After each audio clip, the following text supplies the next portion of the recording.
ரிஷபராசி அன்பர்களே, ரிஷபராசி அன்பர்கள் நான் சொல்லக்கூடிய ஒரு முக்கியமான மந்திரத்தை தினந்தோறும் வீட்டில் உச்சரிங்க. ரொம்ப ரொம்ப நல்லது. திரிநேத்ராய திரிநேத்ராய திரிநேத்ராய நமக. ஓகேவா? அது நல்லா ஞாபகம். திரிநேத்ராய நமக திரிநேத்ராய நமக திரிநேத்ராய நமக. இதனுடைய பலன் என்ன, இது எதற்காக சொல்லணும், ஏன் இப்போ நீங்கள் அதை சொல்லணும் அப்படிங்கிற எல்லாமே இந்த வீடியோவில் ஸ்கிப் பண்ணாமல் பார்த்தீங்க அப்படின்னா உங்களுக்கு தெரிஞ்சிடும். இதை மறக்காமல் கமெண்ட் செக்ஷன்லேயும் 3 டைம் பதிவிடுங்க. திரிநேத்ராய நமக திரிநேத்ராய நமக திரிநேத்ராய நமக.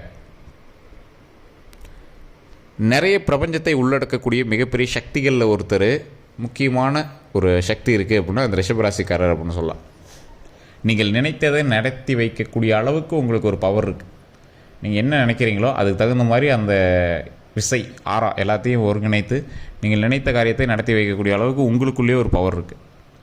இந்த ராசிக்காரர்களை பொறுத்த வரைக்கும் மிகப்பெரிய சக்தி வாய்ந்தவர் அப்படின்னு சொல்லலாம், மிகப்பெரிய வல்லுனர் அப்படின்னு சொல்லலாம், மிகப்பெரிய ஒரு ஞானி அப்படின்னு சொல்லலாம், கலைத்துறையில் ஈடுபடணும் அப்படின்னுக்கூடிய ஆவல் உடையவர் அப்படின்னு சொல்லலாம், இல்லைனா கலைத்துறையிலே இருக்கக்கூடியவர் அப்படின்னு சொல்லலாம். ஒரு பாட்டு பாடுறது உங்களுக்கு பிடிக்கும் சார், பாடகராக இருக்கீங்களோ இல்லையோ பாடுறது உங்களுக்கு பிடிக்கும், அந்த மாதிரி இருப்பீங்க. சின்ன சின்ன விஷயங்கள் உங்களுக்கு பிடிக்கும். நிறைய பேரோட உங்களுடைய ஈடுபாடுகளும் சரி, உங்களுடைய சந்தோஷங்களும் சரி. நீங்கள் நிறைய நண்பர்களோடு இருக்கீங்களா அப்படின்னு பார்த்தா ஓரளவுக்கு தான்.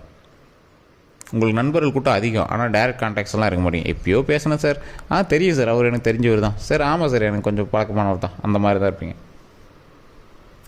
இந்த ரிஷபராசிக்காரர்களுக்கு வரக்கூடிய காலகட்டங்கள் ஓரளவுக்கு பரவாயில்ல.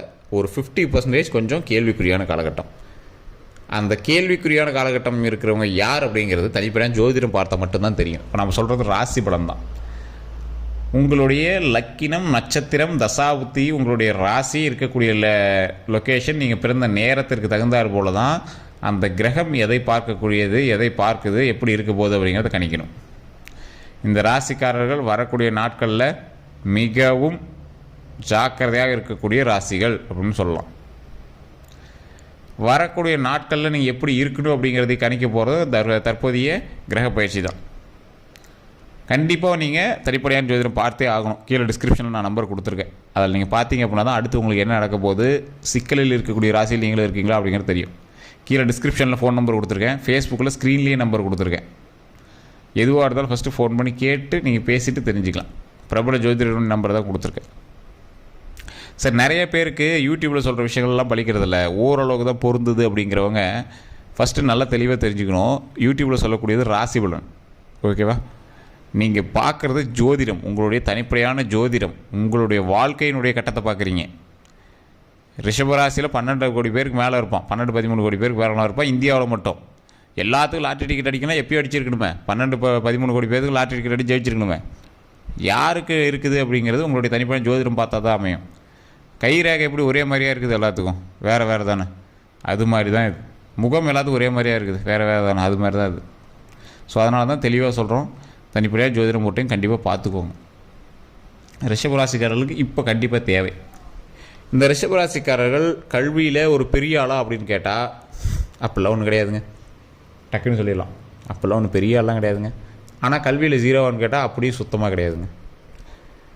ஒரு 70% படிக்கக்கூடியவர் அப்படின்னு சொல்லலாம். 70% ஆள் நல்லா ஓரளவுக்கு படித்து திறன் தேர்ந்தவர் அப்படின்னு சொல்லலாம்.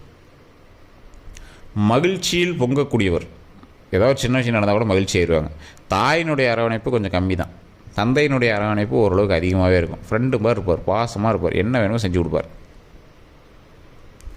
நிறைய வருமானம் ஈட்டக்கூடிய தொழில்கள் செய்பவர். துணி சார்ந்த தொழில்கள், பட்டு சார்ந்த தொழில்கள், நிலவளம் சார்ந்த தொழில்கள், இந்த மாதிரி தொழில்கள் செய்பவர். இந்த ராசிக்காரர்கள் காதல் வயப்பட்டு அதிக பேர் கூட அதிகமான பழக்கங்களில் இருப்பாங்க. ஃப்ரெண்ட்ஷிப் அதிகமாக இருக்கும். காதலே 1-2 கட்டாயம் மறுபடியும் சேர்ந்துருக்கும், மறுபடியும் இதாக இருக்கும். திருமணம் எதிர்பாராத ஒருவரோடு நடக்கக்கூடிய ஒரு திருமணம். இந்த ராசிக்காரர்களுக்கு நண்பர்கள் வட்டாரம் அதிகம், ஆனால் யாரு கூடயும் பெருசாக லாங் இதெல்லாம் எழுதிருக்க மாட்டாங்க. டக்கு டக்குன்னு நண்பர்கள் மாறிட்டே இருப்பாங்க. இந்த ராசிக்காரர்களுக்கு கல்வி சம்மந்தப்பட்ட விஷயங்கள் 50% தான், பெரிய இதெல்லாம் கிடையாது. 70%, 50-70. இதன் மூலமாக கல்வி சம்மந்தப்பட்ட தொழில்களுக்கு போயிருக்காங்களா அப்படின்னு கேட்டால் கொஞ்சம் டவுட்டு தான். நீங்கள் படித்ததை ஏற்ற தொழில் போயிருக்க மாட்டீங்க, ஏதோ ஒரு தொழிலுக்கு போயிருப்பீங்க. தொழிலே போகாமல் கூட வீட்டில் இருப்பீங்க, ஹவுஸ் ஒய்ஃபாக இருப்பீங்க, இல்லை ஏதோ ஒரு தொழில் தேடிட்டு இருக்கக்கூடிய நபராக இருப்பீங்க, இந்த மாதிரி தான் இருப்பீங்க. திருமணம் நடந்த சில நாட்களிலேயே குழந்தை பாக்கியம் உங்களுக்கு உண்டு. அப்படி கிடைக்காமல் இருக்கீங்க அப்படின்னா, உங்களுக்கு வந்து குழந்தை பாக்கியம் கிடைக்கல அப்படின்னா, மேல்மலையனூர் போயிட்டு வாங்க, பழனி போயிட்டு வாங்க. இது எல்லா ராசிக்காரர்களுக்கும் சொல்லக்கூடிய ஒரு முக்கியமான பாயிண்ட்டு. இந்த ராசிக்கு மட்டும் இல்லை, எல்லா ராசிக்காரரும் பழனி, மேல்மலையனூர் போயிட்டு இருந்தீங்கன்னா அப்படின்னா உங்களுக்கு மிகப்பெரிய ஒரு மாற்றம் கிடைக்கும். உங்களுக்கு ஈஸியாக உங்களுக்கு புரிய ஆரம்பிச்சிடும். அதே மாதிரி இந்த ராசிக்காரர்கள் திருமணமாகாமல் இருக்கீங்க அப்படின்னா, தற்போதைய காலம் திருமணத்திற்கு ஏற்ற காலம் அல்ல. இந்த 12 நாட்களில் நீங்கள் ஸ்டெப் எடுத்தாலும் பெருசாக ஒரு வேரியேஷன் தெரியாது. அதே மாதிரியே போயிட்டுருக்கும். போவீங்க, கேட்பீங்க, அதான் பார்த்து சொல்கிறோம்பாங்க, ஃபோட்டோ காட்டுவாங்க, அப்புறம் பார்த்துக்கலான்னு போயிடுவாங்க. இந்த மாதிரியே தான் போயிட்டுருக்கும். ஸோ இந்த காலகட்டத்திலேருந்து நீங்கள் மீறி வெளியே வரீங்க அப்படின்னா, அடுத்த 12 நாட்கள் தாண்டுறீங்க அப்படின்னா, அப்போ உங்களுக்கு ஒரு சின்ன யோகம் இருக்குது.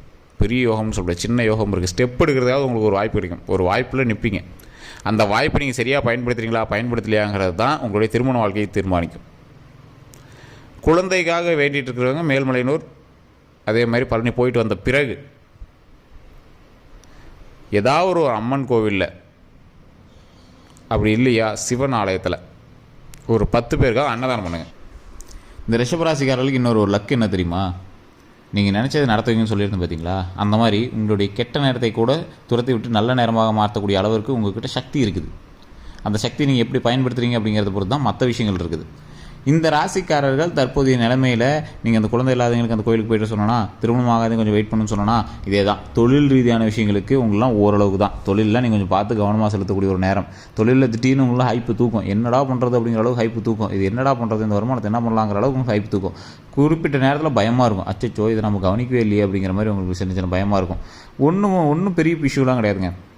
இந்த ராசிக்காரர்கள் தொழில் ரீதியான விஷயங்களில் வல்லுநர்கள் தான், மிகப்பெரிய ஒரு ஜாம்பவான் தான். இருந்தாலும் யானைக்கும் அடி செருக்குங்கிற மாதிரி குறிப்பிட்ட காலகட்டங்களில் உங்களுக்கு ஒரு ஜர்க்கு இருக்கும் பார்த்தீங்களா? அதனால் நீங்கள் கொஞ்சம் பார்த்து பக்குவமாக சில விஷயங்களை பண்ணிகிட்ருங்க. அதே மாதிரி இந்த ராசிக்காரர்கள் தொழில் ரீதியான விஷயங்களில் கவனமாக இருங்க. எந்த விஷயத்தில் கவனமாக இருக்கணும்? பணம் போட்டு தொழில் பண்ணுறீங்க, அதீத முதலீடு போட்டு தொழில் பண்ணுறீங்கன்னா கவனமாக இருங்க. டாக்குமெண்ட் ரீதியான விஷயத்தில் கவனமாக இருங்க. பார்ட்னர் போட்டு பண்ணுறீங்க அப்படின்னா அந்த விஷயத்தில் கவனமாக இருங்க. பார்ட்னர்கள்கிட்ட நீங்கள் கொஞ்சம் கவனமாக இருங்க. நம்பிக்கை சார், என்கிட்ட ஒரு 30 வருஷமாக 20 வருஷமாக 10 வருஷமாக இருக்கார், அவர் மேலே நம்பிக்கை அதிகம் இருக்கட்டும் சார், அவர் மேலேயும் தப்பு இல்லை. ஆனால் ஏதோ ஒரு சின்ன சந்தேகங்கள் அவர் மேலே எழும். அந்த மாதிரி ஒரு காலகட்டம் உங்களுக்கு இந்நேரம் வந்திருக்கும். ஒரு சின்ன சந்தேகம் இருக்குது சார், ரொம்ப நாளாக இருக்குது சார், ஆனால் அது எப்படி சார் கேட்குறது, ஃப்ரெண்டாக வேறு போயிட்டார் அப்படிங்கிற மாதிரி இருக்கும். ஸோ அந்த மாதிரி விஷயங்கள்லாம் தேவையில்லாமல் உங்களுடைய பிரச்சனைகளை வந்து இது பண்ணுறதுக்கான பார்க்கும். ஸோ அந்த பிரச்சனைகள் வெளியே வந்துடுங்க. பிரச்சனைகளே வேண்டாம். ஸோ கொஞ்சம் பொறுமையாக எந்த விஷயத்தையும் கையாளுங்க. தேவையில்லாத சண்டை சச்சரவுகளை டக்குன்னு ஆரம்பிக்காதீங்க. பேச்சில் கொஞ்சம் கவனம் தேவை. நாவடக்கம் தேவை தற்போதைய நிலைமையில். வண்டி வாகனங்களில் கவனம் தேவை. நீங்கள் வண்டி வாகனங்கள் வாங்கக்கூடிய ஒரு காலகட்டம் அப்படின்னு சொல்லலாம். தொழில் ரீதியாக நிறைய விஷயங்கள் உருவாக்கக்கூடிய ஒரு காலகட்டம் அப்படி சொல்லலாம். நிலபலன் வாங்கக்கூடிய ஒரு காலகட்டம் அப்படி சொல்லலாம். செக்யூரிட்டி கையெழுத்து நீங்கள் போடுற மாதிரி வரக்கூடிய ஒரு காலகட்டம். அதனால் நீங்கள் ரொம்ப ஜாக்கிரதையாக இருக்கணும். செக்யூரிட்டி கையெழுத்தில் நீங்கள் போடுறீங்க அப்படின்னா ரொம்ப ஜாக்கிரதையாக எந்த ஒரு விஷயம் பண்ணாலும் பொறுமையாக பண்ணணும். செக்யூரிட்டி கையெழுத்துனால நிறைய பேர்கிட்ட நீங்கள் வந்து மாட்டிட்டு முடிக்கக்கூடிய ஒரு காலகட்டம். தேவையில்லாம் மாட்டிட்டு முடிக்காதீங்க. எவ்வளோ வருமானம் வந்தாலும் சரி சார், மற்றவங்களுக்காக நீங்கள் போய் செக்யூரிட்டி நிற்கவே கூடாது. ரிஷபராசிக்காரர்கள் கடைசியாக உங்கள் தலையில் தான் மாங்காய் இருப்பாங்க. அந்த மாதிரி தான் இந்த ராசிக்காரர்களுக்கு அமையும். ஸோ பொறுமையாக எந்த விஷயம் செய்தாலும் அதில் ஒரு கவனம் தேவை. மிகப்பெரிய ஆட்களும் இந்த ரிஷபராசிக்காரர்கள் இருப்பாங்க. விவிஐபின்னு சொல்லக்கூடிய அளவுக்கு ஆட்கள்லாம் இந்த ரிஷபராசியில் இருப்பாங்க. அவங்களாம் கொஞ்சம் பொறுமையாக கட்டுப்பாடோட நீங்கள் செயல்பட்டீங்க அப்படின்னா நன்மைகள் நடப்பதற்கு அதீத வாய்ப்புகள் இருக்குது. இந்த நன்மைகள் எப்படி சார் நடக்கும், எதை வச்சு நடக்கும்? நன்மைகள் நடப்பதற்கு நீங்கள் முக்கியமாக திரிநேத்ராய நமக அப்படின்னு சொல்ல பார்த்தீங்களா? அதனால் மிகப்பெரிய நன்மை இருக்குது. அதை நீங்கள் சொல்லும் போது உங்களோட தடைகள் விலகும்.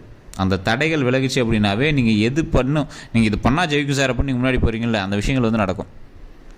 சார் நீங்கள் சொன்ன மாதிரி அந்த விஷயத்தை செஞ்சேன், ரொம்ப நல்லது நடந்துச்சு. வீட்டில் நெய் விளக்கு, உங்கள் வீட்டில் நெய் விளக்கு ஏற்றி திரிநேத்ராய நமகன்னு வழிபட்டு அந்த நெய் விளக்கு ஏற்றும் போது உங்கள் வீட்டில் ஏதாவது ஒரு சமையல், வீட்டிலே செஞ்ச சாப்பாடாக இருந்தாலும் சரி, ஒரு 2-3 பேருக்கு அன்னதானம், வீட்டில் வரக்கூடிய ஒரு 2-3 பேருக்காவது நீங்கள் சாப்பாடு போடுங்க. எவ்வளோ நன்மை நடக்குதுன்னு நீங்கள் பாருங்கள். அந்த திரிநேத்ராய நமகம், அந்த நெய் விளக்கும் உங்கள் வீட்டில் செய்யக்கூடிய ரெகுலரான சாப்பாடை நீங்கள் கொண்டு போய் ஒரு 3 பேருக்கு அன்னதானம் பண்ணுறது எவ்வளோ நன்மை உங்களுக்கு கொடுக்குது அப்படின்னு பாருங்கள். தொழிலில் அபிவிருத்தி, மிகப்பெரிய லாபம் உண்டாகும். நீங்கள் எதிர்பாராத அளவு லாபம்லாம் அதில் இருக்கும். அந்த லாபத்தினால மிகப்பெரிய நன்மை உண்டாகும். ஸோ எது விஷயம் பண்ணாலும் கொஞ்சம் பொறுமையாக பண்ணிங்க அப்படின்னா உங்களுக்கு ஹைலைட்டு சார். லாபத்தை அள்ளி கொடுக்கக்கூடிய ஒரு நேரம் தான், இருந்தாலும் கொஞ்சம் ஜாக்கிரதையாக பண்ணக்கூடிய நேரம். அதுதான் தனிப்படையாக ஜோதிடம் பார்க்கணும் அப்படின்னு சொல்கிறது. கீழே கான்டாக்ட் நம்பர் டீட்டெயில்ஸ் கொடுத்துருங்க, டிஸ்கிரிப்ஷன்லேயும் நம்பர் இருக்குது. ஃபேஸ்புக்கில் பார்த்துருக்கீங்க அப்படின்னா ஸ்க்ரீனில் நம்பர் ஓடிட்டுருக்கும். ஸோ ஃபாலோ பண்ணாதீங்க, ஃபாலோ பண்ணிக்கோங்க. சப்ஸ்கிரைப் பண்ணாதீங்க, சப்ஸ்கிரைப் பண்ணிக்கோங்க. பக்கத்தில் உள்ள பெல் பட்டன் ப்ரெஸ் பண்ணி அதில் ஆல் அப்படின்னு கிளிக் பண்ணிக்கோங்க. அப்போ தான் அடிக்கடி நம்ம போடக்கூடிய வீடியோக்கள் உங்களுக்கு உடனுக்குடன் வரும். உங்களுடைய கருத்துக்கள் எல்லாத்துக்கும் நம்ம வீடியோ மூலமாக பதில் சொல்லிகிட்டு இருக்கோம். வேறு எந்த சந்தேகம் இருந்தாலும் ஃபோன் நம்பர் மூலமாக நீங்கள் ஃபோன் பண்ணி கேட்டு தெரிஞ்சுக்கலாம். எல்லோருக்கும் நன்றி.